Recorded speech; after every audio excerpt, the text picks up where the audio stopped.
So రాజకీయ దిట్ట అంటారా సార్ రేవంత్ రెడ్డి? రాజకీయ దిట్ట అంటారా? ఎస్ టిట్ ఫర్ టాట్ బాగా చేస్తాడు. ఏసే డైనమిజం ఉంటుంది ఆయన దగ్గర, దాన్ని నడుస్తుంది కొంతమంది. ఓకే, చంద్రబాబు ఉండు కాబట్టి రేవంత్ రెడ్డి ముఖ్యమంత్రి కాగలిగిండు ఈ స్థాయి వరకు అంటున్నారు. అందులో ఎంత నిజం ఉందంటారు? అది కరెక్ట్ కాదు, ఇది స్వయం కృషి. చంద్రబాబు నాయుడు ఎట్లయితే స్వయం కృషితో వచ్చాడో, స్వయం కృషి అంటే ఆయన ఒక ఎన్టీ రామారావు అల్లుడుగా కాకముందని రాజకీయాలకు వచ్చాడు. అవును, ఎన్టీ రామారావుని ఉపయోగించుకొని మన రాజకీయాలకు వచ్చాడు. తనకు ఒక బ్యాక్గ్రౌండ్, ఈయనకేం బ్యాక్గ్రౌండ్ లేదు రేవంత్కి. ఆయన సొంతంగానే ఇండిపెండెంట్గా ఎదిగినాడు. ఆ తర్వాత అట్లా టీడీపీకి వచ్చాడు తప్ప అతను మంచి రియల్ ఎస్టేట్ వ్యాపారస్తుడు. Okay, is a good business man, shoot business man. దాని నుంచి అతను డబ్బులు సంపాదిస్తాడు. ఓకే, ఇప్పుడు ఆయన భయపడాలి. Real estate also is not the industry, why should be degrade అని అంటున్నాడు, ఓమని చెప్తున్నాడు. రైట్. సో ఆంధ్రప్రదేశ్ రాజకీయాల విషయానికి వస్తే కూటమి ప్రభుత్వం ఎట్లా ఉంది సార్ పరిపాలన? ఇప్పుడు జగన్మోహన్ రెడ్డి వల్లనే చంద్రబాబు గెలిచాడు. అంతే, ఆయన చేసినటువంటి నెగిటివ్ పనులు, మూర్ఖత్వ పనులు, నిజంగా మూర్ఖత్వ పనులు చేసిన సార్ జగన్. మూర్ఖత్వ పనులే. ఎందుకంటే నడిచేదాన్ని నడలేకుండా నడిచేదాన్ని ఇంకా స్పీడ్గా నడిపిస్తారు ఎవరన్నా. దీన్ని అడ్డం కొట్టి నడిపి కూనీ చేసింది ఎవరంటే ఆయనే.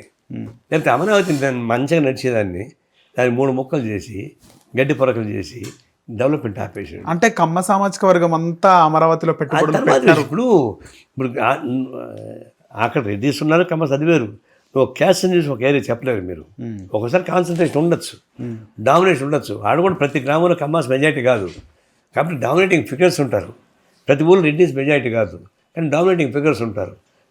జనాభా లెక్కలు తీసుకుంటే కమ్మలో రెడ్ల కన్నా నాన్ రెడ్డిస్ స్ట్రెంత్ ఎక్కువ ఉంటుంది. ఓకే, దీనిలో 55% ఉంది. కాబట్టి అట్లా లెక్క ఆయనకి వెళ్ళా. నీకు స్ట్రాటజిక్గా ఒక ప్లేస్ అనుకున్నాడు, అది తప్పో రైటు ఆయన అనుకున్నాడు, మొబిలైజ్ చేశాడు. భారతదేశంలో ల్యాండ్ పూలింగ్ అనేది ఫస్ట్ టైం చంద్రబాబు చేసింది. అక్విజిషన్ కాకుండా ల్యాండ్ పూలింగ్ అది ఎవరు చేయలేకపోయారు. అందులో ఫెర్టైల్ ల్యాండ్. రాయలసీమలో తెలంగాణ చేయడం అంటే ఈజీ చేయొచ్చు, కానీ గుంటూరుకి సంబంధించి చేయడం అంటే అంత ఈజీ కాదు. వాళ్ళు చాలా గిట్టోళ్ళు, ముదురులు. ఓకే, మన ఫెర్టైల్ ల్యాండ్స్ ఆయన ఇచ్చారు. వాళ్ళకి బెనిఫిట్లో కలిపి ట్రై చేశాడు. దాన్ని సడన్గా ఆపి 3 మొక్కలు చేశాడు. ఏ మొక్కకి న్యాయం జరగలే. అది కూడా చివరికి చెట్లు బలిసిపోయి గందరగోళం అయిపోయింది. దాంతో 5 ఏళ్ల పాటు అమరావతిలో ఉన్న మహిళలు నిజంగా వాళ్ళకి హ్యాండ్స్ అప్ చెప్పాలా. పండగలో పొబ్బాలు లేకుండా పోరాటం తగ్గించారు. అవును సార్, నిజంగా అమరావతి వాళ్ళ పోరాటం వల్లనే మళ్ళీ గవర్నమెంట్ ఎందుకు వచ్చిందని. పోలవరం ఎందుకు ఆపించాడు? మరి విశాఖ స్త్రీల గురించి ఎందుకు మాట్లాడాడు? అంటే డెవలప్మెంట్స్ మొత్తం ఆపించాడు. జగన్ చంద్రబాబు నాయుడు ఏమి చేస్తే అనేది వద్దనుకున్నాడండి. అది నెగిటివ్ పాలిటిక్స్ ఎప్పుడు కానీ రాజకీయాల పనికిరావు.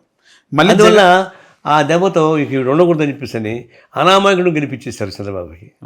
అంటే ఇప్పుడు చంద్రబాబు అధికారంలోకి వచ్చాడు. మరి పాత పద్ధతి నుంచి కొత్త పద్ధతి రావాలి కదా. అది ఫస్ట్ ప్రయారిటీ ఏముండాలా? దానికోసం రక్త మాంసాలు అర్పించేటువంటి అమరావతి ప్రజానికి కంటిన్యూ రాకూడదు, కళలు రాకూడదు. కానీ వాళ్ళు ఏడుస్తున్నారు ఇప్పుడు మా సమస్య పరిష్కారం కాలేదని. ఏడకూడదు వాడు. వాస్తవానికి అన్నీ పక్కన పెట్టి అమరావతి ప్రజానీకానికి కంటితడి లేకుండా ఆనందంగా చేసేటువంటి పనికన్నా మొత్తం చేసి ఉంటే మేము ఇమీడియట్గా సంతోషించేవాళ్ళం. వాళ్ళ సమస్య పరిష్కారం కాకపోగా మళ్ళీ ఇంకో 30,000 ఎకరాలు తీసుకోవాలంటున్నాడు. వీళ్ళు పరిష్కారం చేయడం అట్లా కరప్షన్ చెప్తున్నాడు.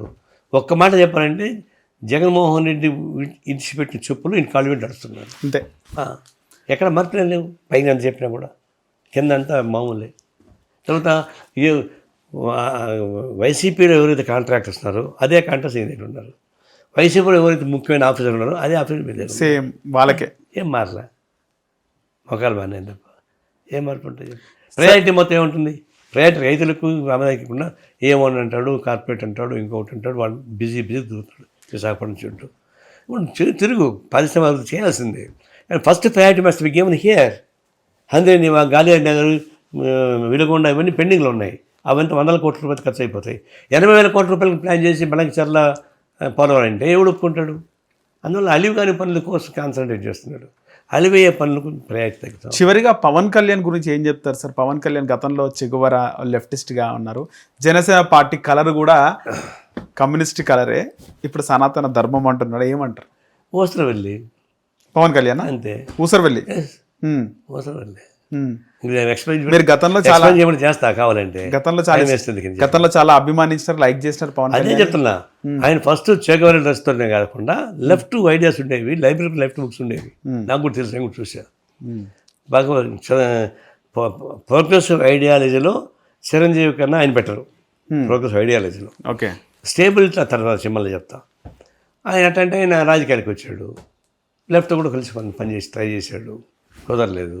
మన ఇండిపెండెంట్ చేశాడు, మన టీడీపీ కలిశాడు, ఆయన ఉప ముఖ్యమంత్రి అయ్యాడు. అది రాజకీయాలు వాళ్ళ ఇష్టం. రాజకీయ పక్షంలో మారిపోతున్నారు కదా, రాజకీయ పార్టీ మారిపోతున్నప్పుడు ఆయన మారిన తప్పే ఉంది. కానీ ఉప ముఖ్యమంత్రి అయిన తర్వాత సనాతన ధర్మాన్ని పుణికిపుచ్చుకున్నాడు. సనాతన ధర్మం ద్వారా ఆయన వేష మార్చేశాడు, గుడ్డుకు పోతున్నాడు, కొబ్బరి కడుతున్నాడు. సనాతన ధర్మమే గొప్ప అని చెప్పేసి తమిళనాడు పోతే అన్ని చోట్ల ప్రచారం చేస్తున్నాడు. సనాతన ధర్మం చాలా డేంజరస్ ఫిలాసఫీ. సనాతన ధర్మం ఇప్పుడు సనాతన ధర్మంలో విడాకులు లేవు తెలుసా? విడాకులు లేవా? ఎందుకంటే ఒకసారి పెళ్లి చేసుకుంటే సచినట్టుగా భార్య ఉండాల్సిందే. ఓకే. వాడికి మొగుడు ఎంత దుర్మార్గుడైనా కూడా ఉండాల్సిందే, లేకపోతే అది సనాతన ధర్మం, నరకానికి పోద్ది. భర్త చనిపోతే భర్త చితి మంటల మీద భార్యను తగలబెట్టాలి, అది సనాతన ధర్మం. అంత ఇంకా చాలా ఉన్నాయి. అంటే కందుకూరి వీరేశలింగం లాంటి వాళ్ళు ఈ అంటే ఇదే కదా సార్, సతీ సహగమనం అని అప్పుడు నిర్మూలన చేశారు కదా. అవును, నిర్మూలించిన సనాతన ధర్మ ఫిలాసఫీ అది అంటే ఫిలాసఫీ అది. ఓకే. ఆ ఫిలాసఫీ మారలే. అట్లాంటి దాన్ని నువ్వు ఉప ముఖ్యమంత్రిగా ఉండి ఎట్లా ప్రచారం చేస్తావు? నువ్వు చేస్తే చేసుకో, రాజీనామా చేయి, రాజకీయ పదవికి చేసుకో. ఒకవేళ నువ్వు కాన్స్టిట్యూషన్ని మేము కాపాడుతామని ప్రమాణ స్వీకారం చేసి తర్వాత కాన్స్టిట్యూషన్కి వ్యతిరేకంగా సనాతన ధర్మాన్ని సపోర్ట్ చేస్తే ఎట్లా కుదురుతుంది? రెండు కుదరదు. ఎందుకు ఆ విధంగా మారిండి అంటారు? అదే కదా పోసకుండా అని చెప్పి అదే ఊసర వెళ్ళి అని చెప్తున్నారు. ఎందుకు చాలు కదా, ఇంకెందుకు మారాల్సిన అవసరం ఎందుకు వచ్చింది? తెలంగాణ సపరేట్ అయినందుకు ఆయన మారాల్సి వచ్చిందా? ఎన్ని కాకమ్మ కథలు చెప్పనేయండి, నేను దాంట్లో ఎక్కువ చెప్పగలను. I don't want tell all these things. ఆయన ఊసర వెళ్ళి దట్స్ ఆల్. పవన్ కళ్యాణ్ ఊసర వెళ్ళి అంటారు. ఓకే. అంటే గతంలో కొన్ని చెప్పిండు ఆయన, మా నాన్న సిగరెట్ తాగేవాడు, అవన్నీ పక్కన వెళ్ళేయండి, అయిపోయింది కహానీ కథలు అర్థమయ్యండి. అంటే దీపంతో సిగరెట్ ముట్టించుకునేవాడు మా ఫాదర్ అని, తర్వాత మాకు రామాయణం చెప్పిండు అని తర్వాత మాట్లాడడం. చూడు, ఈ గొప్ప వ్యక్తుల గురించి చెప్తా కానీ ఓకే, అట్లాంటి చరిత్ర గురించి పవన్ కళ్యాణ్ గొప్ప వ్యక్తి కాదా? ఏం గొప్ప వ్యక్తి? యాటిట్యూడ్ కనిపిస్తుంది కదా, యాటిట్యూడ్ కనిపిస్తుంది. పెద్ద స్టార్ హీరో రాజకీయాల్లోకి వచ్చి ఉప ముఖ్యమంత్రి అయ్యిండు. హీరోలు వాళ్ళ హీరోయిజం నేను దాన్ని చెప్పడం, పర్సనల్ లైఫ్ వేరు. ఓకే. హిట్ టీవీ యాప్, ఇందులో short news, live news, entertainment shows, movies, digital magazines తో పాటు మీ జిల్లా వార్తలను కూడా ఫ్రీగా చూడొచ్చు. ఇంకెందుకు ఆలస్యం, వెంటనే హిట్ టీవీ యాప్ ని డౌన్లోడ్ చేసుకుని ఫ్రీగా ఎంటర్టైన్మెంట్ పొందండి. Hit TV app. Hit TV app. Please download hit TV app. Hit TV యాప్ని ఫ్రీగా డౌన్లోడ్ చేసుకొని ఎంజాయ్ చేయండి. మీకు నచ్చిన ఎంటర్టైన్మెంట్ కోసం హిట్ టీవీ యాప్ ని ఫ్రీగా డౌన్లోడ్ చేసుకుని ఎంజాయ్ చేయండి. హిట్ టీవీ యాప్ని డౌన్లోడ్ చేసుకుని ఆస్వాదించండి, ఆశీర్వదించండి. ఇంతమంది సెలబ్రిటీలు హిట్ టీవీ యాప్ ని డౌన్లోడ్ చేసుకోండి అని చెప్తున్నారంటే ఎంత మంచి యాప్ ఆలోచించండి. అమెరికా అమెరికా అమెరికా అమెరికాలో చదవాలనుకునే వాళ్ళకి విశ్వసనీయమైన పేరు మన శౌర్య కన్సల్టెన్సీ. UK లో 1 year masters, UK లో 1 year masters, 2 years work permit up to 5 years visa. Contact Saurya Consultancy. Contact 89851 89851.